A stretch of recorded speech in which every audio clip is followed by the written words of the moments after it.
ஸ்ரீ நாராயணியத்தில் தசகம் 11 7வது ஸ்லோகம் பார்க்கலாம். त्वदीय भृत्यावत कश्यपातौ सुरारि वीरा उदितौ दितौ द्वौ सन्ध्या समुत्पादन कष्टचेष्टौ यमौ च लोकस्य यमाविवान्यौ. இப்போ இதுக்குள்ள அர்த்தம் பார்க்கலாம். ஜெய விஜயர்கள் கஷ்யப்பருக்கு மகன்களாக பிறந்தார்கள். தேவர்களின் எதிரிகளாகவே அசுரர்களாக பிறந்தார்கள். ரெண்டு பேருமே திதியின் வயிற்றில் ரொம்ப அசுர பலத்தோடு பிறந்தார்கள். இவர்கள் எப்போனாக்க சந்தியா காலத்தில் கர்ப்பம் தெரித்ததுனால இவர்கள் ரொம்ப அசுரர்களாக இருந்தார்கள். பொதுவாக சந்தியா காலங்கிறது பிரதோஷ காலம் இல்லையா, அந்த சமயத்தில் இல்லத்தில் ஈடுபடக்கூடாது. கஷ்யப்பர் எவ்வளவோ திதிக்கு அட்வைஸ் பண்ணால் கூட திதி கேட்கல. ஆனால் அதனால அந்த பிடிவாதத்தால் அவருடைய ஆசையை பூர்த்தி செய்தார் கஷ்யப்பர். அதனால அசுர குழந்தைகளாக பிறந்தார்கள். இந்த உலகிற்கு இன்னும் 2 யமன் வந்தது போல இருந்தார்களாம்.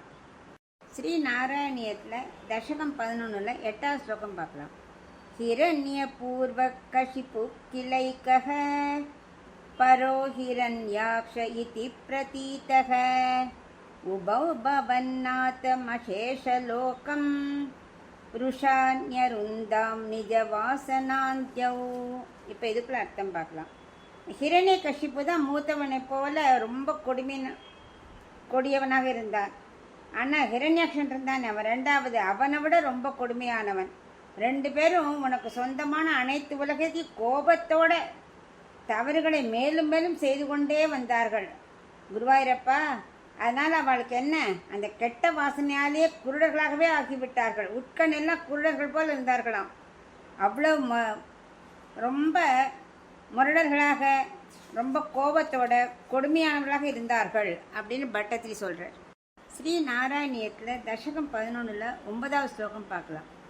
தயோர் ஹிரண்யாக்ஷ மகாசுரேந்திரோ ரணாய தாவன்னவனாப்த வைரி பவத் பிரியாம் க்ஷ்மாம் சலிலே நிமஜ்ய சச்சார கர்வாத் வினதன் கதாவான்.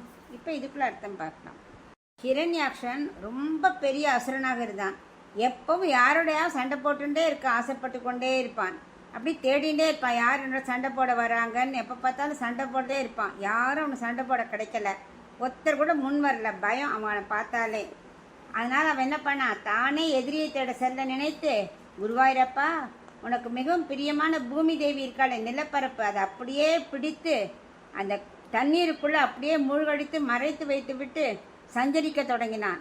எப்படி, கோபத்தோடு ஒலி எழுப்பிக்கொண்டே கையில் கதையோடு சஞ்சரித்தான் அப்படிங்கிறார்.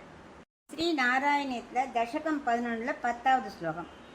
ததோ ஜலேஷாத் சதிருஷம் பவந்தம் நிஷம்ய பப்ராம கவேஷயம் ஸ்வாம் பக்தைக திருஷ்யஸ்ஸ கிருபாநிதேத்வம் நிருந்திரோகான் மருதாலயேஷ.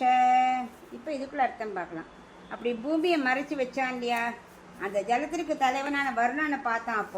அப்போ வர்ணன்ட்ட கேட்குறான். வர்ணன் ஹிரண்யாக்ஷனை பார்த்து கேட்குறான், எதுக்கு இப்படி பூமியை ஒழிச்சு வச்ச, உனக்கு என்ன வேணும் அப்படின்னு கேட்குறான்.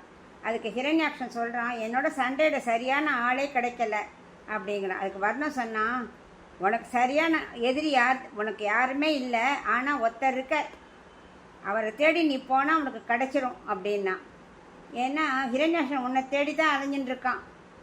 அது யார் சொல்கிறா, வர்ணன் சொல்கிறான். உன்னோட எதிரி ஒருத்தர் இருக்கான், உன்னை தேடின்னு இருக்கான். நீ பக்தர்களுக்கு மட்டும்தானே குருவாயூரப்பா தெய்வீக பார்வையை தருவாய், மற்றவர்கள் உன்னை பார்க்க முடியாது இல்லையா.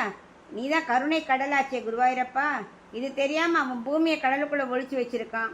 தான் அசுரக்கனால் உன்னை தேடிக்கொண்டிருந்தால் எப்படி கிடைப்பான். அதனால் அவனுக்கு நீ தென்பட மாட்டேங்கிற. குருவாயூரப்பா உன்னோட கருணை கடலான உன்னோட அருள் பார்வையால் என்னோட வியாதிகளை நீ போக்க வேண்டும் அப்படின்னு பிரார்த்திக்கிற.